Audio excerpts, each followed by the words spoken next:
Hi everyone, it's Caroline. Welcome to Body Empowerment. This is episode 44, and today I am going to talk about forgiveness.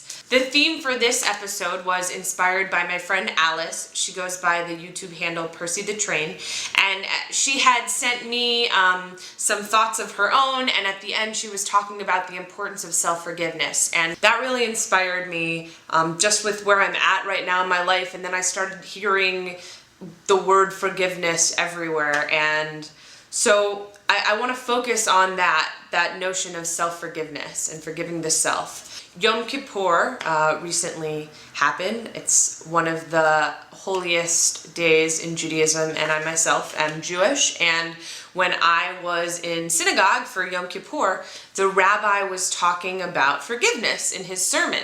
And he was saying you can't forgive other people until you forgive yourself. And this blew me away because I tend to forgive other people first, which doesn't leave much room for forgiving myself. And I've always been big on practicing, I have to love myself before someone else can love me. I have to love myself before I can truly love other people. Like, especially with romance, I've always been big on, you have to fully love yourself in order to fully be loved, love someone. So I'm sitting there in synagogue and I'm like, how come I'm not doing this with forgiveness? How come I'm so quick to forgive other people, and then forgiving myself is like this terrifying, daunting, overwhelming task?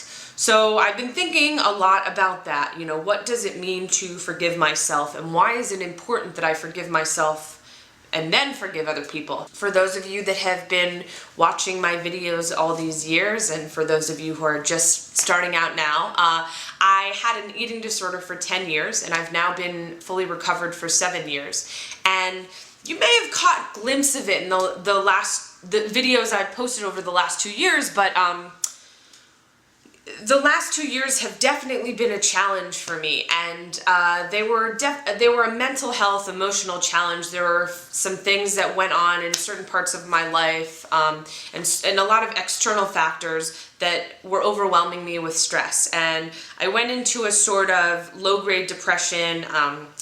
Doctors, mental health professionals would call it dysthymia, and what it means is, like, there's this consistent blah, right? It's not like full-blown severe depression, but there are more bad days than good, or 50% of the days are bad, 50% of the days are good, and it tends to be diagnosed after 2 years of this consistent blahness. That's the word I'm going to use. Throughout that time, I was like, okay, I definitely am experiencing feeling totally miserable, and this feels a lot like depression, but it feels different than the depression when I had an eating disorder. It felt different than the depression after some crazy traumas had happened in my past. And so I kept wondering, here I am being miserable, and my brain would go to wanting to relapse into an eating disorder.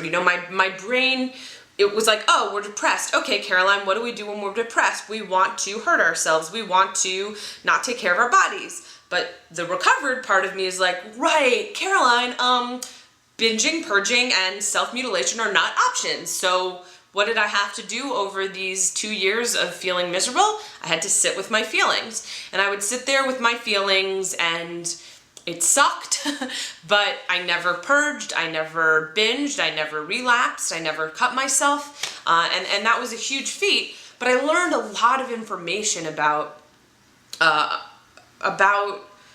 my emotions, and I suspect the emotions that predated the eating disorder in the first place. There were a lot of side effects from this depression. I gained some weight, I did overeat a little, and those are all normal symptoms of dysthymia. And so one of the ways I've regrouped on knowing that I am still recovered is seeing how I've responded to those symptoms, right? And that is by forgiving myself.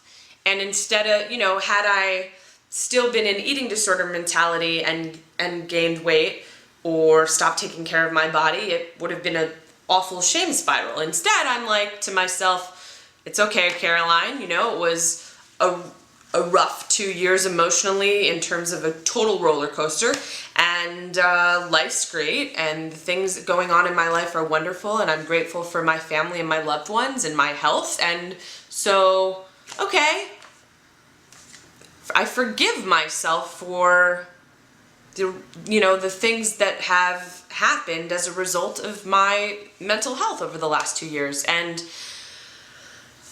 that's like a big thing to practice, but it feels really liberating to forgive myself for those things, because it's like, I could sit here and be like, God, if only I had gone to yoga regularly, for those 2 years, if only I had continued taking care of myself and in what I was eating and the exercise I was doing. And it's, I like to not make it like bad food, good food, healthy, non-healthy. I personally feel that being healthy for your body is intuitive eating, and eating when you're hungry and stopping when you're full and listening to what your body wants. And, I think that there were moments when maybe I went to what was convenient instead of really listening to what my body wanted, or, in terms of like, I live in New York City, so very often that is grabbing something quick to eat, and that's not necessarily always what the body wants, but it's what maybe the wallet wants, or what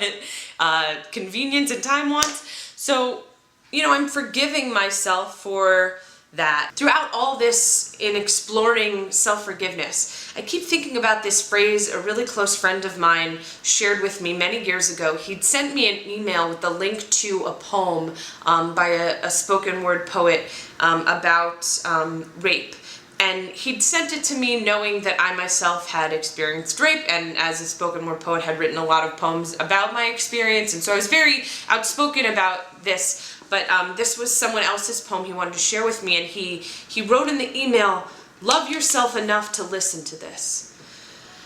And that has stuck with me ever since. I mean, that must have been like, I don't know, 6, 7 years ago.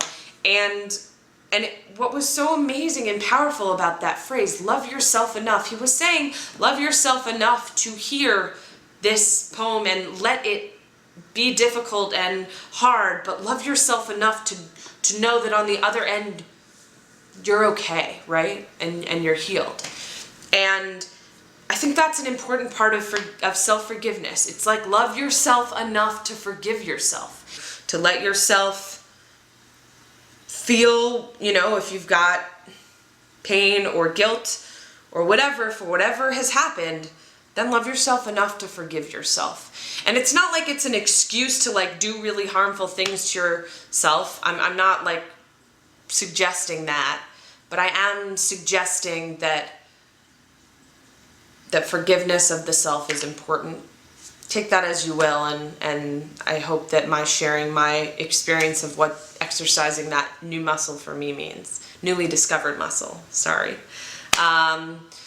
So yeah, forgiving the self, and I feel like that's a great way for me to start this new chapter of body empowerment. So as I have said in past videos, I will now be posting body empowerment videos the first and third Mondays of every month. Stay tuned for upcoming episodes. I am super interested in revitalizing this series with new topics, new questions, new ideas. Please send in your comments, your questions, your requests for video topics. This is now the 44th, so there are only so many things that, I can recycle in my own brain. So I want to hear what you want to hear, and please let me know. Have an amazing next few weeks, and the next episode will be the first Monday in November. Stay tuned.